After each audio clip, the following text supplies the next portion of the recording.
이번 테마는 임대차 240쪽이 되겠네요. 의를 보겠습니다. 618조를 보시게 되면 당사자 1방 갑이라 합시다. 상대방 을에게 목적물 사용 수익을 약속을 정하고 상대방 을이 이에 대해서 차임을 지급할 것을 약정함으로써 효력이 생긴다. 이렇게 되어 있습니다. 그래서 618조에 따라서 차임 지급은 요소가 맞습니다. 근데 618조에 보증금을 지급하고란 말은 없기 때문에 보증금 지급은 요소가 아닙니다. 다만 현실적으로 차임 지급이 불투명하기 때문에 소유자들이 보증금을 걸고 들어오라는 그 관행이 있을 뿐이죠. 따라서 보증금 지급은 요소가 아니고요. 차임 지급은 요소죠. 그래서 똑같이 매매랑 똑같이 약정, 청락, 승낙성 계약, 효력이 생긴다. 무가 2개 나오므로 쌍무, 양쪽에 출연하므로 유사. 그리고 불요식 계약이죠. 계약서 작성하란 말이 없기 때문에 타인 소유 물건 임대차도 유효하다. 즉 여기 목적물이 자신의 목적물이 아니고 타인 목적물도 관계없습니다. 앞에서 매매도 타인 권리 매매가 유효하듯이 타인 소유 물건 임대차도 여전히 유효하다. 차임 지급은 임대차 요소입니다. 여기에 차임이 들어가 있기 때문에 단 이 차임은 반드시 금전에 하나하지 않습니다. 시골에서 일정 밭을 빌렸으면서 공물로 주는 경우도 있기 때문에 차임은 반드시 금전에 하나하지 않는다. 다음 보증금 지급은 임대차 요소가 아니라는 것 이미 설명드렸습니다. 그러면 보충해서 임차권하고 전세권을 한번 비교해 봅시다. 왜 비교할까요? 임차권은 임대차에서 임차인 사람이 임대인 사람에게 목적물 사용 수익을 요구하는 권리를 임차권이라고 얘기합니다. 그러면 임대차 보게 되면 명칭이 대여자가 임대인, 빌려 쓰는 사람이 임차인. 그런데 이 임대차에서 임차인이 가지는 권리를 임차권. 그러면 임차권은 물권이 아니고 채권 소속입니다. 따라서 등기 굳이 할 필요가 없지요. 임차인 사람이 임대인 사람에게 사용수익을 요구하는 것이니까 only 요구이기 때문에 굳이 등기 이유는 없습니다. 그렇다면 혹시 매매 계약을 통해서 소유자가 바뀌게 되면 신소유자는 물권 등기된 물권을 갖고 오죠. 즉 이 등기를 족보합시다. 족보 있는 물권과 족보 없는 채권이 붙으면 이 족보 있는 물건이 이기기 때문에 소유자가 바뀌면 대항할 수가 없습니다. 따라서 임차인 을은 신소유자가 반환을 요구했을 때 대항할 수가 없습니다. 돌려줘야 됩니다.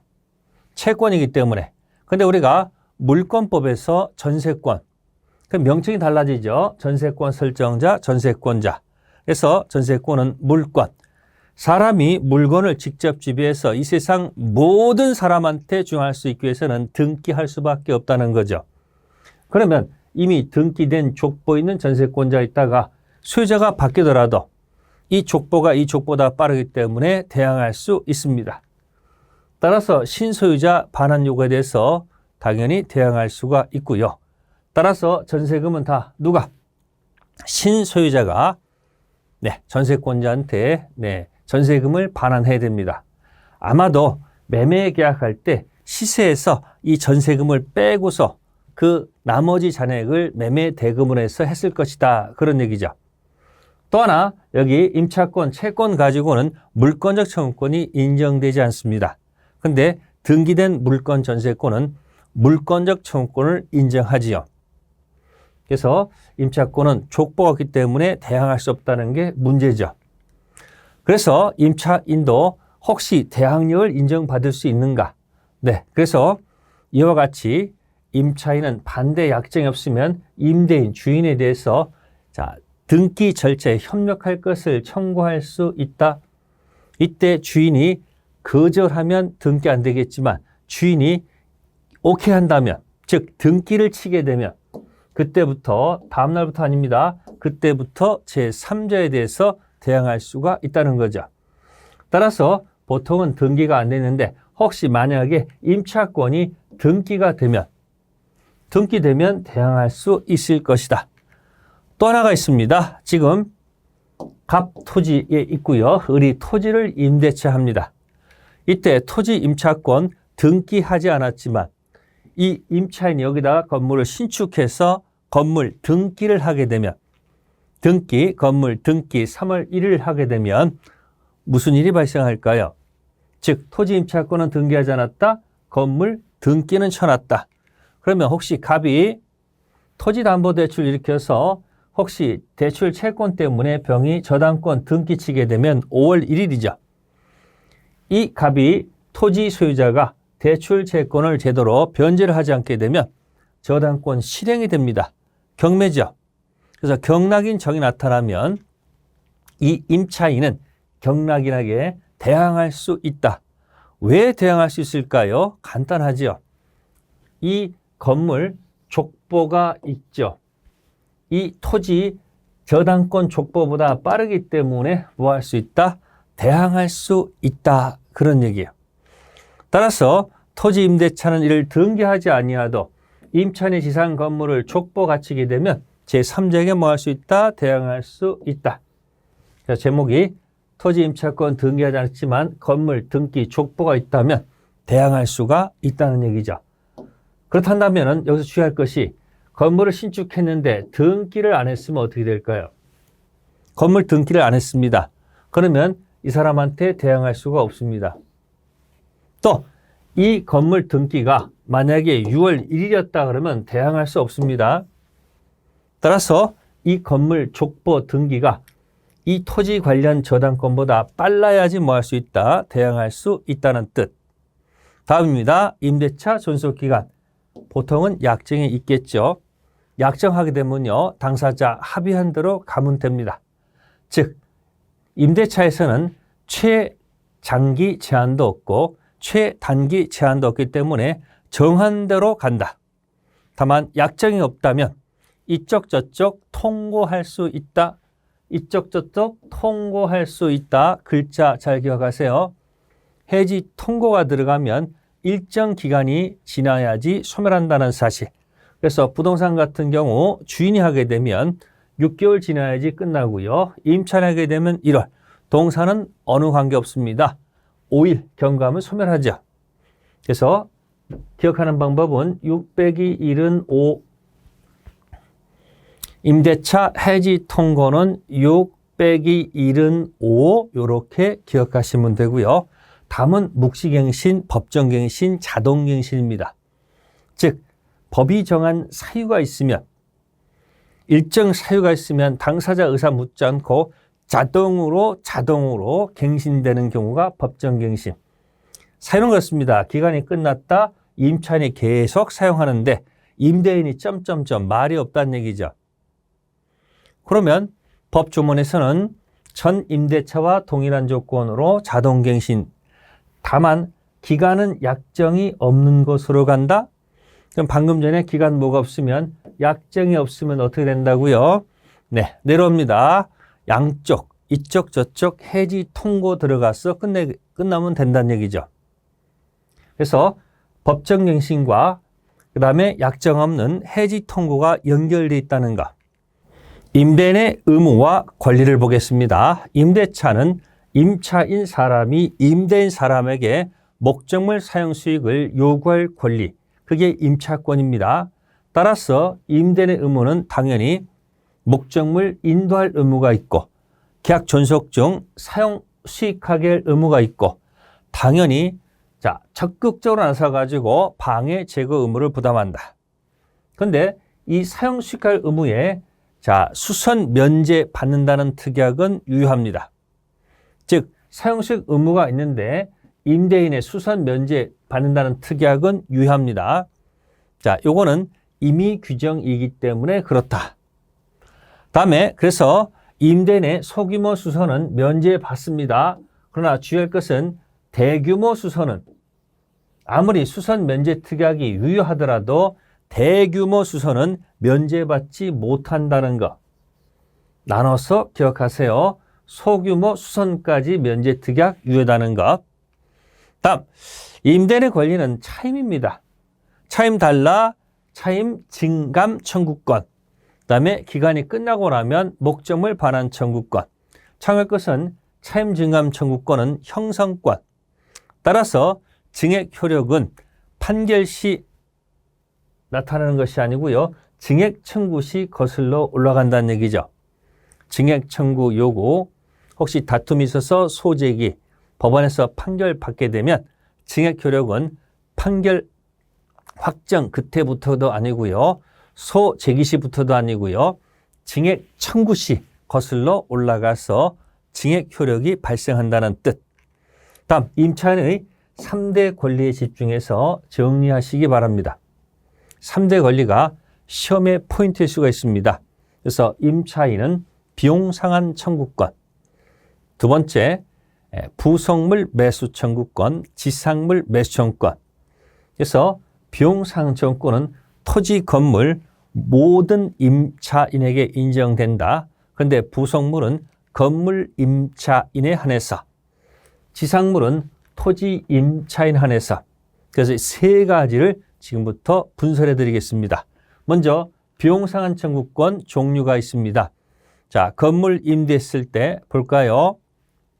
자, 보일러가 고장났다, 상수도 수리, 빗물이 새서 지붕의 기와를 교체했다, 발코니 확장, 중문 설치, 이중창 설치, 토지를 임대했을 때 토지 현질 변경해서 임야에서 대지로 바뀌어가지고 토지 가액 증가가 현존하는 경우, 또는 건물 입구 진입로 개설, 수도시설의 신규 설치, 이런 것들을 했다면, 자, 부동산 유지 보수 비용은 필요비라고 하여, 자, 그런데 이렇게 발코니 확장, 중문 설치 이런 경우는 유익비. 그래서 비용 상환 청구권은 필요비 상한도 있고 유익비 상한도 있다. 그래서 객관적 가치, 주관적 가치가 아닙니다. 객관적 가치를 증가시키는 이런 비용은 유익비. 그래서 두 가지 나눠서 필요비하고 유익비 있다는 것을 생각하시면서 들어가도록 하겠습니다. 자, 첫 번째, 임차인이 지출한 필요비는 지출 즉시, 유익비는 계약 종료 후. 자, 청구 시기는 지출 즉시, 유익비는 임대차 종료 시. 이렇게 기억하세요. 필요비는 필요할 때 그때마다, 필요할 때마다 즉시. 유익비는 유종의 미를 거둘 것, 유종의 미를 거둘 것. 필요비는 그때마다 유종의 미를 거둘 것. 그런데 만약에 목적물이 반환이 됐다, 주인한테 목적물 점유가 이전 갔다면 반환받은 날로부터 6개월 이내에 행사로 됐다는 것. 왜 6개월일까요? 간단합니다. 필요비 3글자, 유익비 3글자, 6개 글자, 6개월 이내에 행사할 것. 다음, 유치권 이야기입니다. 점유 중 건물 관련 채권 유치권. 유치권은 점유하면서 채권 유치권이죠. 따라서 건물 관련 채권이죠. 비용 상환 청구권은 건물 관련 채권이므로 유치권 행사할 수 있다. 그런데 말입니다. 비용 상환 청구권은 임의 규정 성격을 갖기 때문에, 자, 이 포기 특약이 유효하다는 거죠. 임차인에게 불리하더라도 이것은 유효하다는 얘기입니다. 그러면 계약서에다가 뭐 필요비 포기한다, 유익비 포기한다, 이렇게 촌스럽게 적지 않고요. 네, 이렇게 포괄적으로 들어갑니다. 원상복구, 잘 기억하세요. 원상복구, 이런 네 글자가 들어가게 되면 지출했던 필요비, 유익비 포기 특약이 들어가는 거죠. 그러면 이 특약이 유효하다는 얘기는 결국은 원래는 유익비 가지고, 필요 유익비 가지고 유치권이 가능했는데 지금 이 유익비 가지고 유치권 행사할 수가 없다는 얘기죠. 이유는 간단하죠. 주된 채권을 포기한다는 얘기는 이 유치권도 함께 포기한다는 이야기가 들어가 있습니다. 기억해 봅시다. 그냥 필요비, 유익비만 나왔으면 유치권 가능해요. 근데 원상회복 들어갔을 때는 유익비 가지고 유치권 행사할 수 없다는 것. 다음, 부속물로 들어갑니다. 건물 임차인. 청구권자는 건물 임차인이지 토지 임차인입니다. 이런 것도 나와요. 토지 임차인은 빈 토지 빌려서 거기에 지상물 매수권이죠. 그래서 부속물은 건물 임차인. 요거는 다음과 같습니다. 먼저 임차인 소유의 독립한 물건일 것. 즉, 이 부속물은 누구 거다? 임차인 거지 임대인 게 아닙니다. 독립해야 됩니다. 만약에 건물의 구성 부분이 된다면 독립성이 없습니다. 이때 쓰는 용어는 부합물입니다. 조심하셔야 합니다. 부합됐다는 얘기예요. 그럴 때는 임대인 소유죠. 이건 부속물 아닙니다. 건물의 구성 부분이 되지 않을 때 독립성이 인정될 때 부속물, 임차인 소유죠. 두 번째는 임대인의 동의 맡았거나 임대인으로부터 매수한 경우 동매. 다음에 임차인의 채무불량이 없어야 됩니다. 혹시 임차인이 이기분에 달하도록 차임을 연체했다면 채불로 인해서 해지당했을 때는 매수청구는 인정되지 않습니다. 이것은 부속물이든 지상물이든 같다. 행사 시기는 지출 즉시는 아니고요. 임대차 종료 시 들어가야 됩니다. 행사 효과, 요거는 형성권입니다. 따라서 임대인 승낙 관계없이 시가에 따른 매매 계약이 성립하면서 효력이 발생하죠. 매수청구는 형성권, 저쪽 승낙 관계없이 일방적으로 매매가 형성된다. 그래서 부속물 가지고는 유치권 주장할 수가 없습니다. 임차인 소유가 되기 때문에 유치권 인정 안 됩니다. 타인의 물건을 점유 중, 타인 물건 점유 중 타인 물건 관련 채권 가지고 유치권, 부속물 가지고 유치가 안 됩니다. 그 다음에 이것은 강행 규정. 따라서 만약에 임차인은 부속물 매수권 포기 특약은 임차인에게 불리하면 뭐하다? 효력이 없다. 그럼 우리가 한번 여기 부속물하고 부합물을 다시 한번 정리해 봅시다.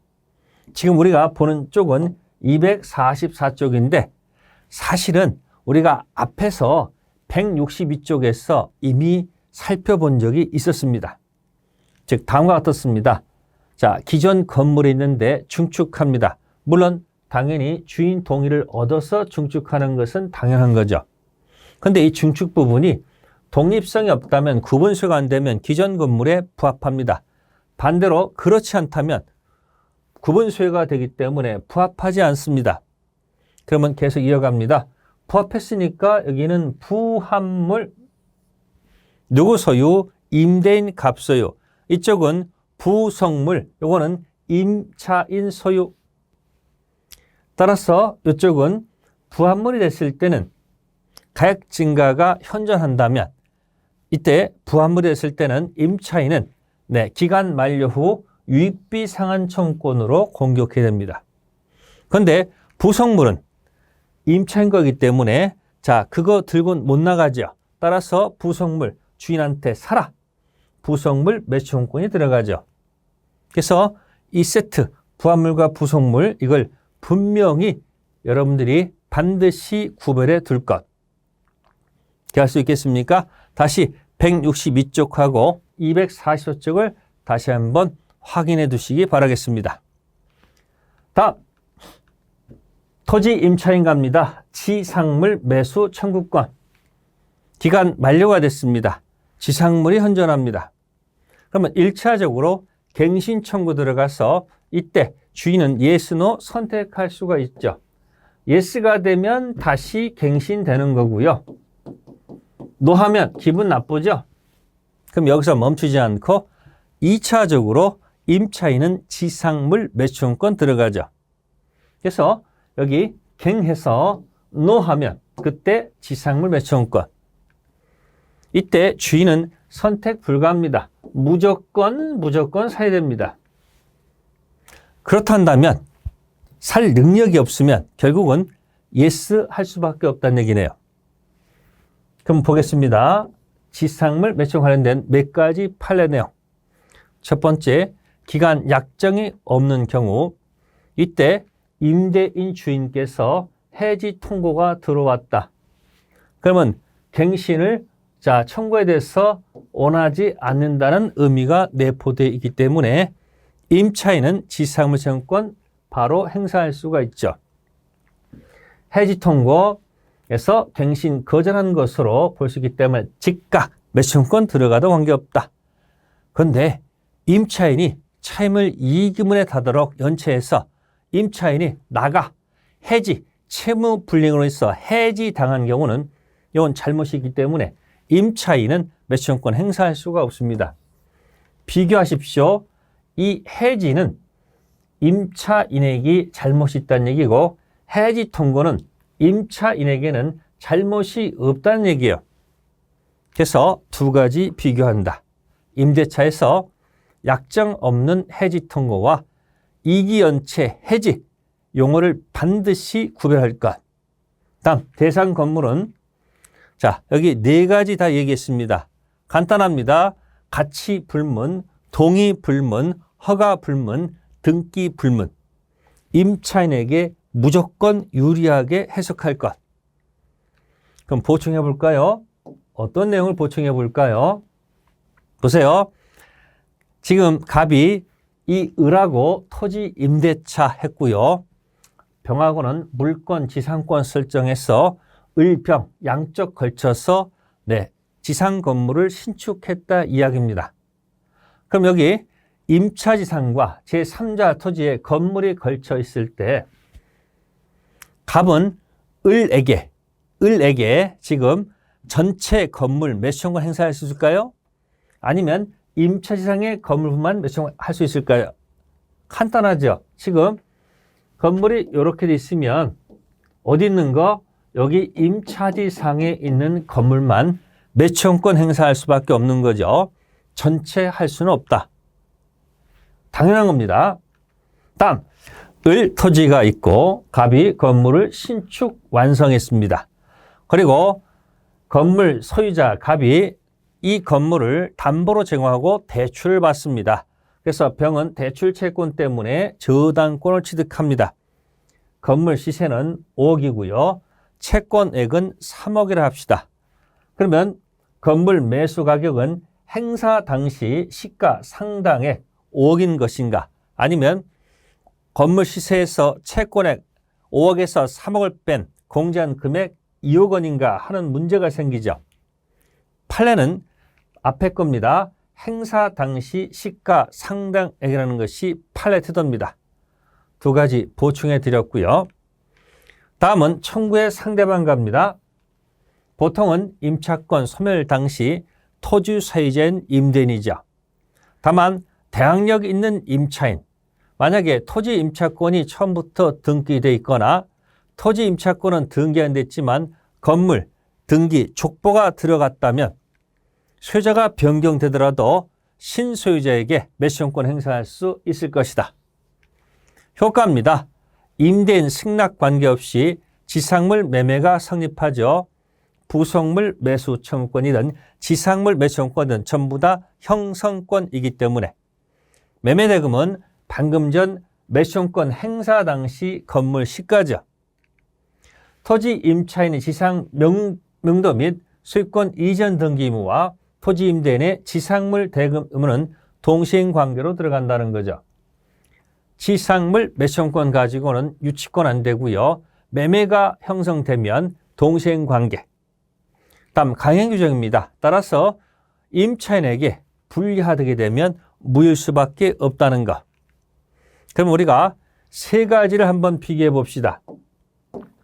지상물, 부속물, 비용상한 청구권. 비용상한 청구권은 토지, 건물 관련 없이 모든 임차인, 부속물은 건물, 지상물은 토지. 두 번째, 요거는 청구권입니다. 34의 1번 문제가 41번이었겠죠. 민법의 41번이 필요비, 유익비 상환청구권은 형성권이다 이렇게 나왔습니다. 형성권 아닙니다. 청구권에 지나지 않습니다. 그러나 매수청구권은 전부 다 형성권이라는 거. 다음, 비용상환 청구권은 임대인 동의 받을 필요가 없습니다. 그러면 부속물은 동의 얻었거나 매수한 경우, 그래서 동매 부속물, 동매 부속물. 지상물 매청권은 갱신 청구에 대해서 yes가 아니고 no 했을 때, 그래서 지상물은 갱노 지상물. 그렇게 연습하세요. 동매 부속물, 갱노 지상물.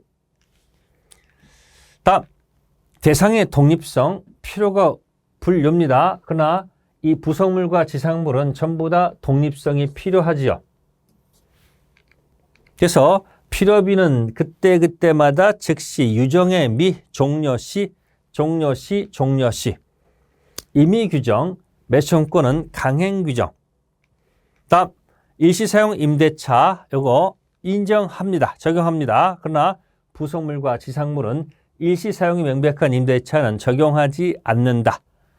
그리고 이쪽은 유치권 행사할 수 있습니다. 필요비, 유입비. 힘드시면 여기 글자가 있네요. 유유 동그라미.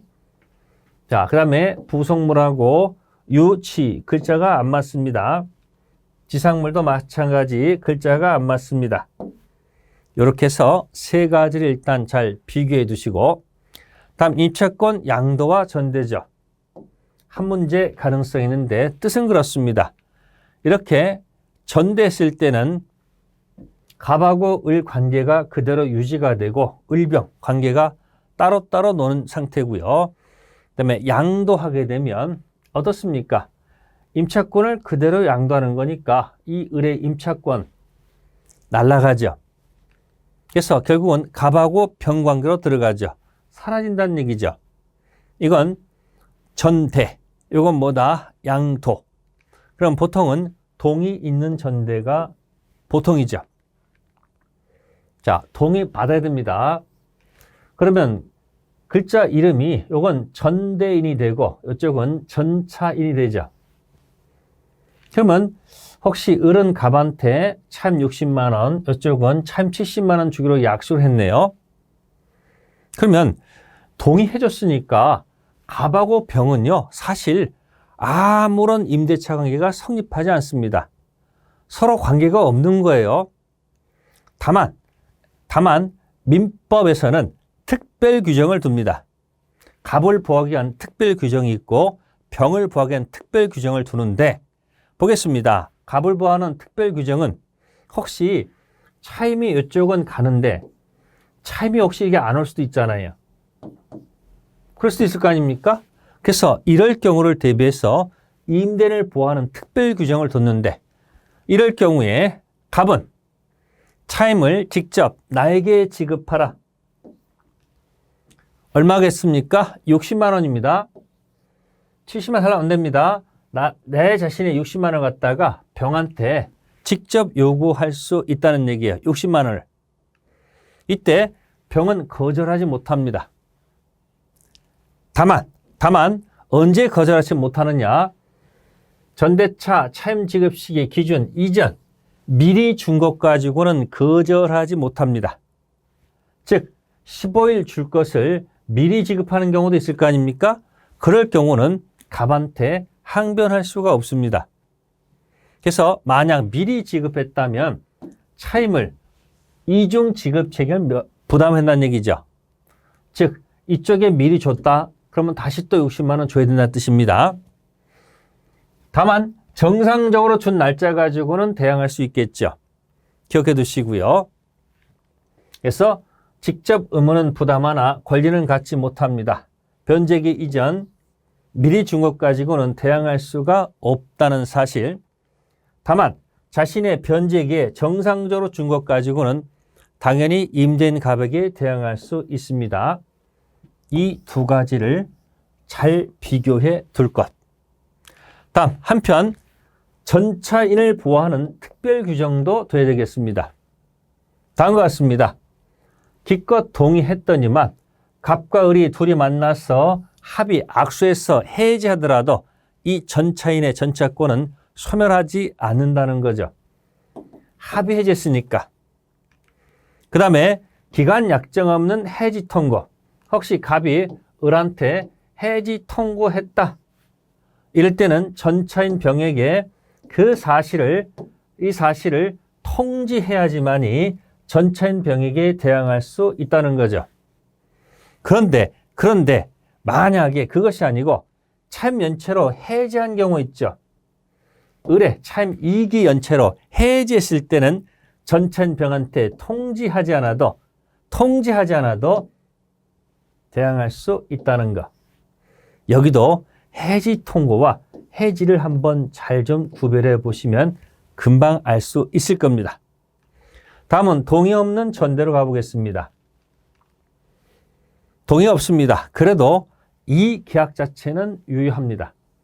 자기들끼리 계약 자체는 유효하지만 이거 가지고 병이 갑한테 대항할 수는 없습니다. 자기들끼리 유효한 겁니다. 그러면 동의 없으니까 임대 입장에서는 해지권을 취득하죠. 그러면 해지할 수도 있고 안 할 수도 있습니다. 다만 소 부분을 사용케 한 경우에는 해지권 취득하지 못합니다. 이건 조문에 나와 있는 거예요. 소 부분. 다음 해지 이전 갑은 을한테 차임을 받을 수 있다 없다? 있습니다. 따라서 갑은 불법점을 이유로 병한테 손해배상을 청구할 수 없다. 그럼 언제 청구할 수 있는가? 해지 이유는 갑은 을한테 차임받을 수 없기 때문에 병한테 손해배상을 청구할 수 있다는 얘기죠. 다음 보증금 관련된 얘기죠. 차임 지급은 요소, 보증금은 요소가 아니라는 것. 성격은 임대차 종료 후 당연 공제.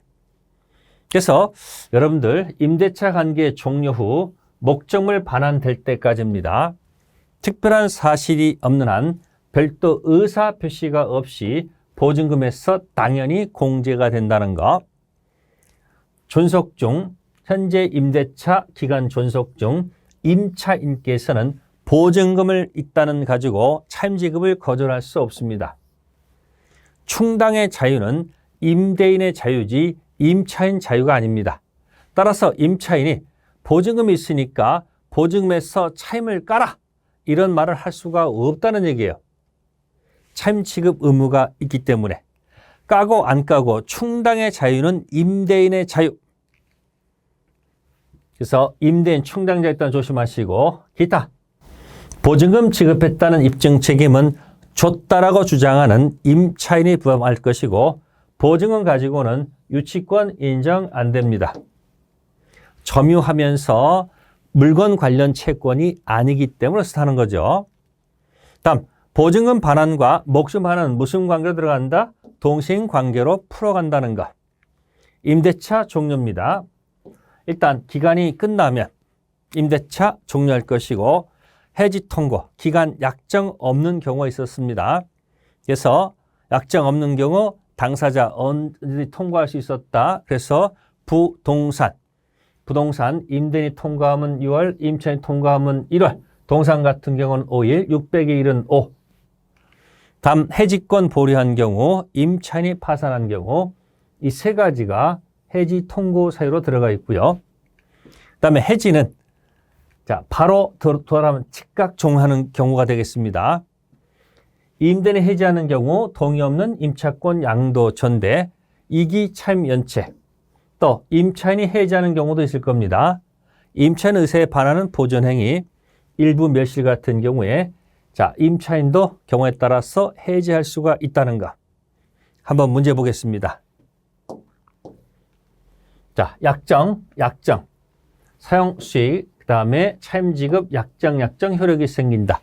그대로 조문 그대로 갔습니다. 옳은 지문이고요. 두 번째, 반대 약정 없으면 등기 협력할 것을 청구할 수 있으며 등기했습니다. 그러면 다음 날부터는 아니죠. 그때부터지 다음 날은 아니라는 것. X. 세 번째, 건물 수령 목적한 토지 임대차. 그럼 토지 임차권 등기하지 않았지만 건물 족보가 있네요. 건물 족보가 있다면 제3대서 효력이 생긴다. 옳은 지문. 네 번째 거, 임대인은 임차인에게 인도하고 존속 중 사용수익의 상태 유지할 적극적 의무를 부담한다. 옳은 지문. 다섯 번째입니다. 임차권에 기인한 물청은 없습니다. 단지 점유하고 있기 때문에 점유권에 기인한 물청은 인정됩니다. 틀린 지문은 2번이 될 것이고, 문제 하나 더, 비용 상한 청구권입니다. 필요비, 유익비죠. 필요비, 상한 청구할 수 없다, X고요. 그 다음에 가액 증가 현저는 필요비가 아니고 유익비로 기억하시면 되고요. 세 번째 보시면 원상 회복이 키워드죠. 이 문구가 들어가면 유익비 상한 청구할 수가 없습니다. 옳은 지문. 네 번째 거 보세요. 자, 여기 즉시, 유익비, 즉시가 아니죠. 종료 후. 필요비는 언제? 즉시가 맞지만 유익비는 종료 후. 다섯 번째, 원상 회복 의무를 면하는 대신 유익비 상한 청구권 포기하는 약정은 임차인에게 분류하더라도 유효하죠. 이유는 간단합니다. 임의 규정이기 때문에 그렇습니다. 여기까지가 계약법 끝이 되겠습니다.